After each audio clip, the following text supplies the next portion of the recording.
Something's got to break in this atmosphere tonight.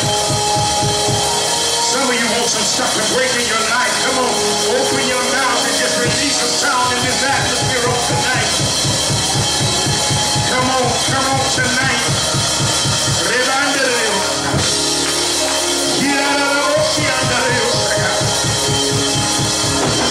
Oh, you're a great God. You're a great God. You're a great God. You're a great God. You're a great God. There's no other God like you. There's nobody greater than you. There's nobody that can love me like you can, God. Come on, he's a great God. Don't let the devil trick you. Give him praise tonight. Come on, open your mouth.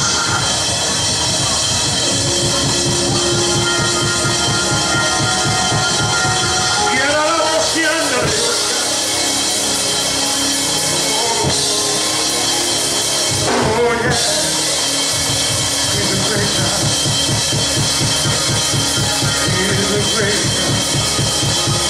How many of you know that he's great? You've searched all over and couldn't find nobody greater than him. You searched all over and couldn't find nobody that can do you like Jesus. You searched all over and you come to the conclusion there's nobody greater than him. There's nobody worthier than him. There's nobody that can do him like he can.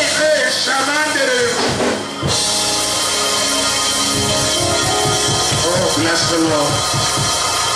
Bless him in this house. You may be seated in the presence of God. He's here. He's here.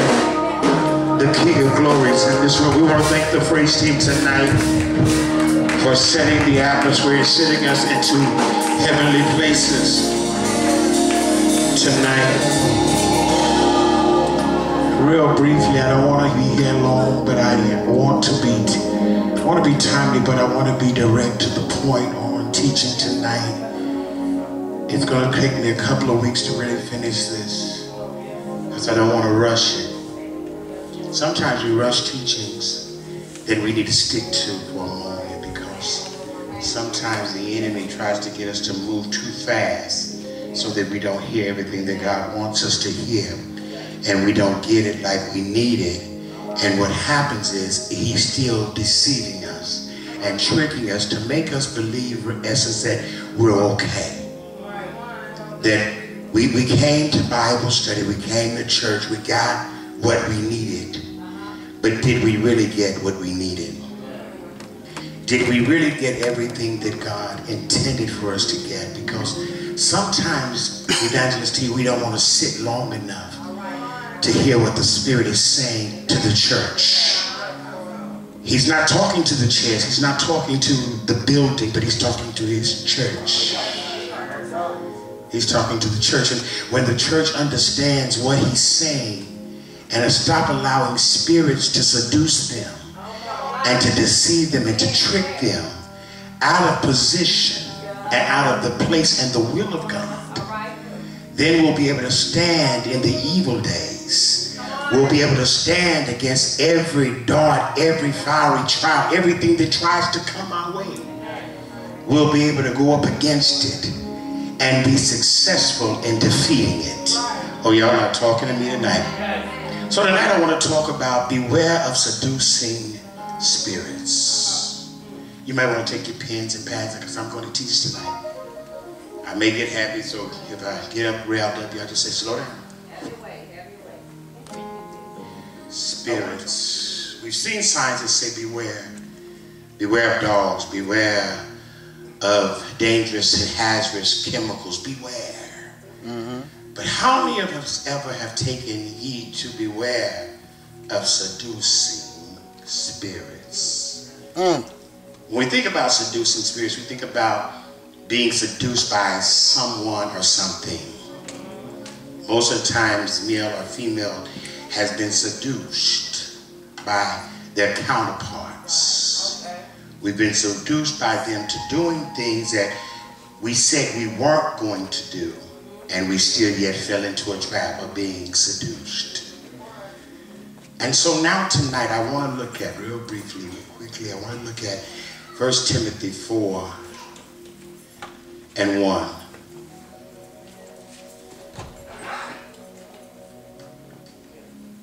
Four and 1. You have it, say amen. The Spirit clearly says that in the latter times, some will abandon the faith and follow seducing spirits and things taught by demons. Such teachings come through hypocritical liars whose conscience have been seared with a hot iron. Paul here is writing to us about the last days conditions. He's showing us, Yolanda, how that the Spirit speaks expressively. The Spirit is talking to us. It's telling us what's about to happen. But most of us, Elder Clark, we're not listening. False teachers are not going to come from the outside. They're going to be raised up in the church. They're sitting in the pews. They're standing in the pulpits, and they are deceiving people. And the people of God, we're too busy, help me Holy Ghost, we're too busy caught up on how they look, how they can articulate, and how they can make us buck and jump. We're caught up because we get caught up on their looks, we got caught up on how their charisma is, but do we try the Spirit by the Spirit? We don't want those type of people, because we don't want to try the Spirit no more, Reagan, because if we try the Spirit, we know that they're going to see through us. Oh, God, help me.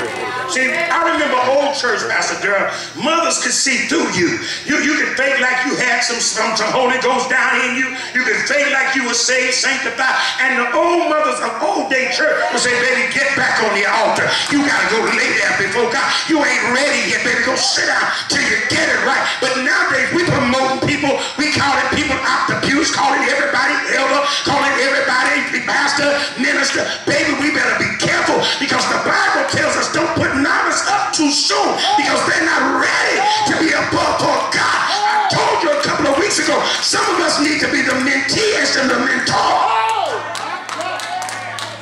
Hallelujah. Oh, help me tonight, God.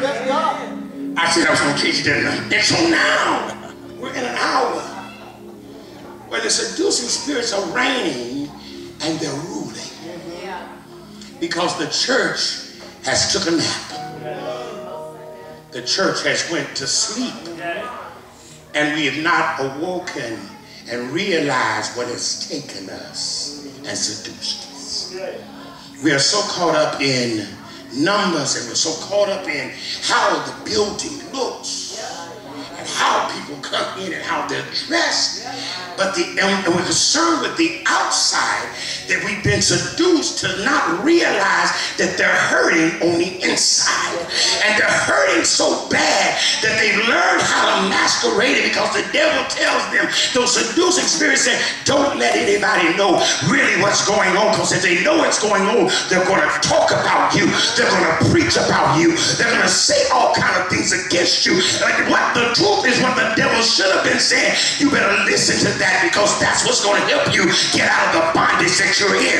That's what's going to help you stay delivered.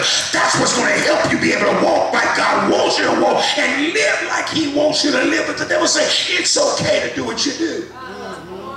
We're in an hour, Pastor Darrell, where these seducing spirits have made church folk believe that we can pick and choose what we want to do. We can pick and choose how we want to live. We can pick and choose when we want to come to church. We can pick and choose when we want to shout, when we want to clap, when we want to act like we live and saved. But can I help somebody? Is holiness a hell? So we don't preach that kind of preaching no more. You know what are seducing spirits? What are seducing spirits? I'm glad you asked. Seducing means to lead away. Especially from the path of righteousness, by flattering promises Can I just do that, Pastor Durham? Most of us have been led away by somebody flattering us. Most of us have been distracted by flattery. Oh, you look so good. You did a great job. You should have been the one pastoring. Did you not know that you out-talked the pastor? Oh, I only want to come when you're preaching. I only want to be, oops, I wish you were starting your own church, because if you were starting your own church, I would be there every Sunday, because you should be the one. Oh, you already helped me. That's what it helped me. Yes, sir. And what it's saying is, they'll get you out here. Once they get you out there, you're out there all by yourself. Because now the enemies began to talk to them about somebody else that you're pastoring now. And telling them the same thing that they told you. Ooh, God help me tonight. And get you out here and you looking like you a fool. Because now you're just hanging out on a limb all by yourself. Because whenever you begin to stand for righteousness, that's when you're going to be all by yourself. Come on. Whenever you speak what people want to hear, you will always have a crowd. But watch this. All crowds that make noise ain't for you. Every crowd that makes noise for you is not really for you. Because make a mistake. Say something that they don't agree with.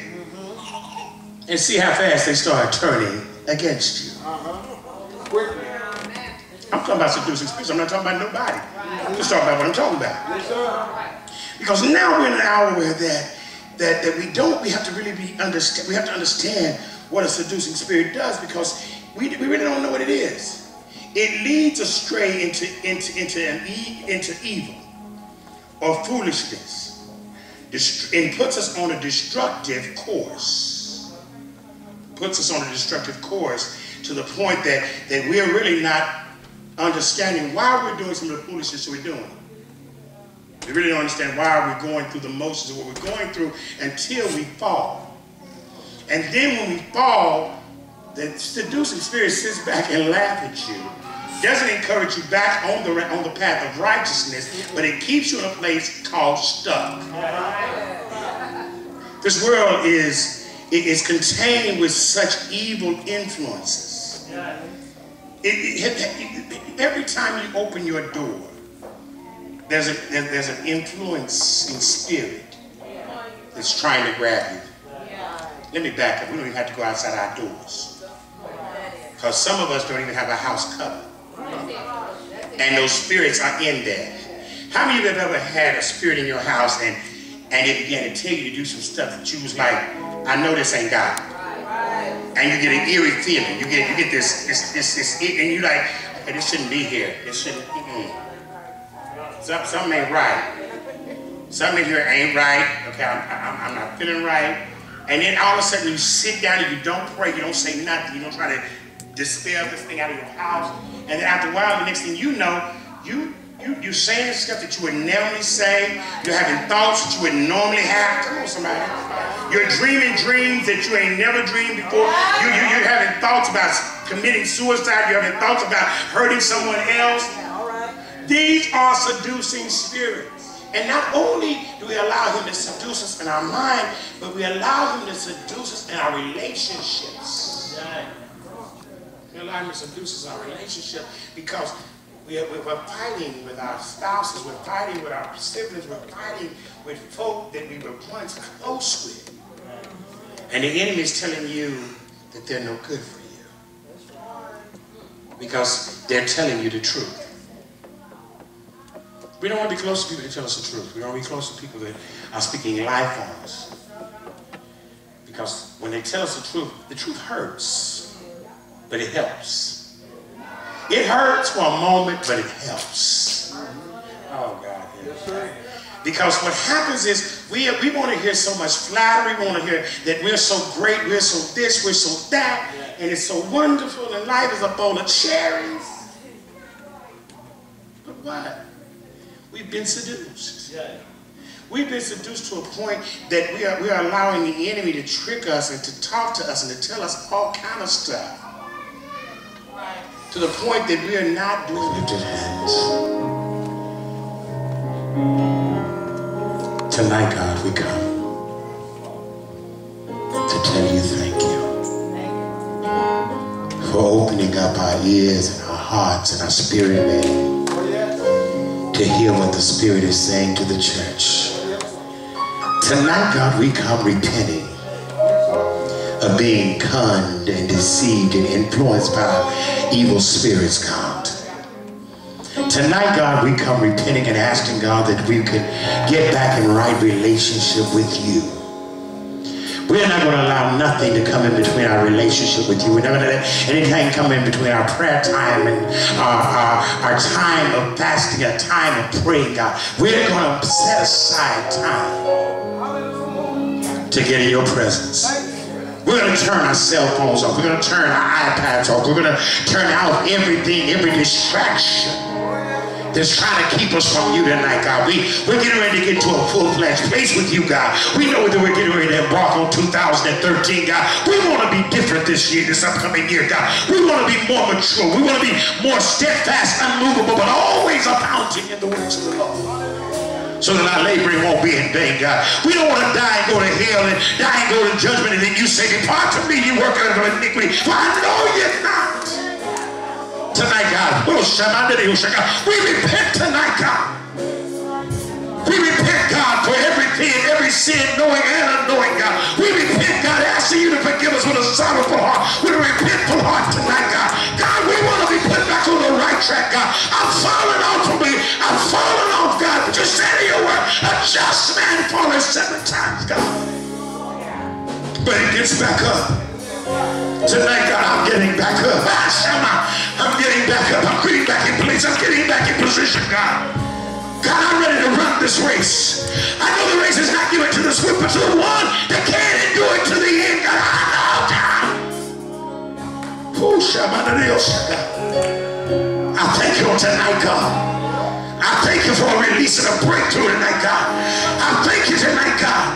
And every believer in this place put their hands together and clapped it like they had the devil's head right in between their head and the decree. I'm free.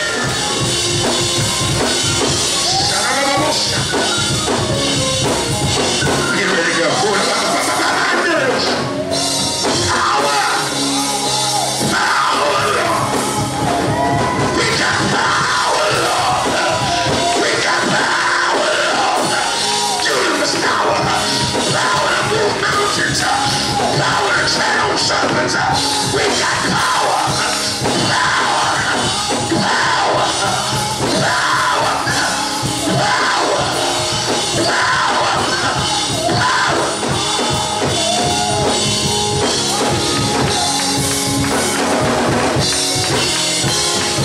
Power is that God.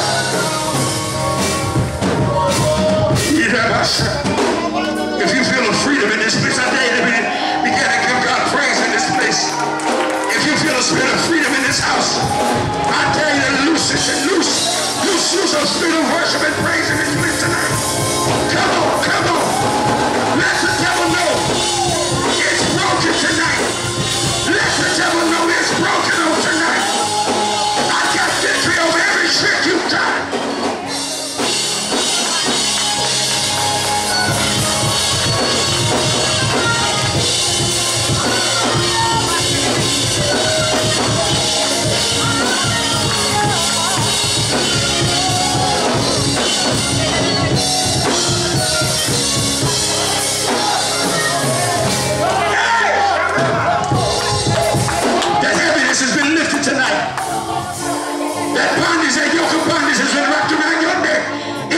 Tonight, it's been broken off of you tonight. You'll have no more terrifying dreams soaking from this night forth. You won't be tormented from this night forth. The enemy has to flee and scatter 7 ways and never come back to agreement together again in your life. You're free tonight. You're free tonight. You're free tonight.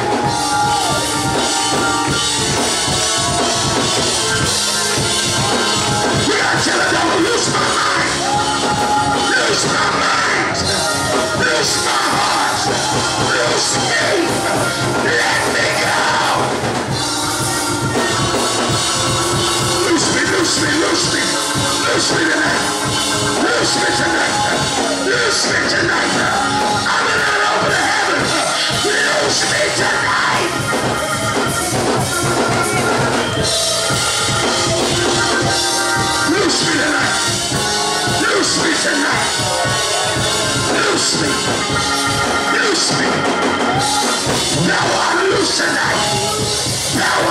loose tonight.